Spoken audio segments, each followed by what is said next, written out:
ايام زمان انا راه خوتي عندي 50 عام، وهاد الشابه هي لا تقف لكم في القرجوطه في الانستغرام وباقا فيها، وغاديه جيت للتيك توك حباش حنت هي تطلع الحب، هي تطلع التيك توك وتهضر.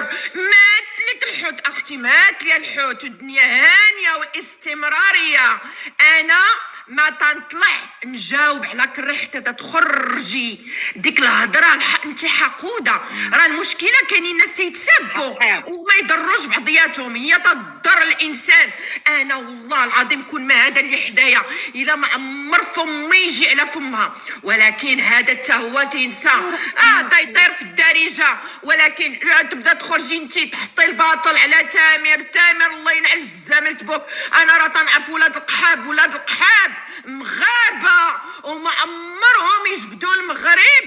يا ربي يزيدوه مره في النهار. يا بنت القحبه من الاول، ولا عندك شي بروف مع انتخابي تكون عندك حطيتي وفضحتي، ولكن حنا مقيين عليك. حنا انا ما مؤثر لا تخوي قلبها ما والو. انا يا مرا تنضحك، بغيت نطلع نضحك تدخلوني في المشاكل ديالكم. بنت القحبه اكبر واحد من دوك الاباطره بنت القحبه تيجي عندي الانستغرام حتى يعرف عندي المصداقيه، وتيعرفوا بانني ما تنخورش وما عندي مع البريفيات. وهما الناس هنايا يقولوا هذه الكلمه، عرفتي علاش؟ ما تقيسوني في بنتي. يا بنت القحبه الله يعطيك حالتها والله يخليك وليداتك. انا راه كنت بين اديك هناديك في ولادك السوسيال تجي انت تتخلصي على ظهر الحكومه البلجيكيه ديال السوسيال، اوكي؟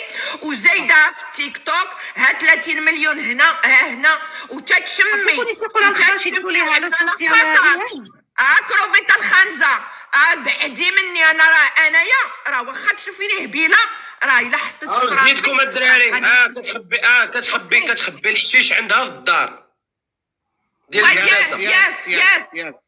ياس نوريس عمو الياس فوالا يديك فيه انت وياه، يديك فيه اكبر كذاب. هذا شوفي القحبه الخانزه هذاك راه داير فيك شكايه وباقا الشكايه حاطه، اوكي؟ ويديك فيه شو نتايا دايره امك شكايه.